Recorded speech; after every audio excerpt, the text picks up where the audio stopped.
नमस्कार. श्री शिव महापुराण रुद्र संहिता सतीखंड अध्याय क्रमांक 33. वीरभद्राचे दक्ष यज्ञाकडे प्रस्थान. श्री गणेशाय नमः. ब्रह्मदेव नारदांना म्हणाले, हे मुने, भगवान शंकरांची आज्ञा शिरसावंद्य मानून वीरभद्राने त्यांना नमस्कार केला.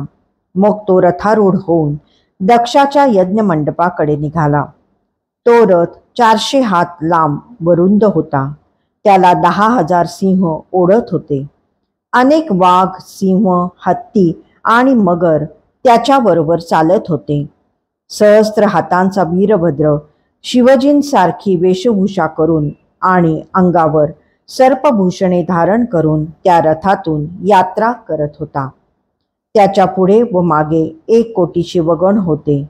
ते रुद्रस्वरूप, विलक्षण, सामर्थ्यवान आणि प्रलयाग्नी समान दैदिप्यमान होते.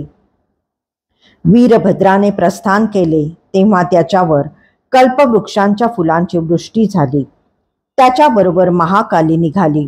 तिच्या समवेत काली, कात्यायनी, ईशानी, चामुंडा, मुंडमर्दिनी, भद्रकाली, भद्रा, त्वरिता आणि वैष्णवी या नवदुर्गा आणि भूतगणांचा विराट समुदाय होता.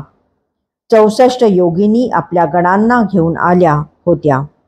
शिवप्रभूंच्या आज्ञेने डाकिनी, शाकिनी, भूते, प्रमथ, गुह्यक, कुष्मांड, पर्पट, चटक, ब्रह्मराक्षस, भैरव तसेच क्षेत्रपालादी वीर दक्ष यज्ञाचा विनाश करण्यासाठी त्वरेने निघाले.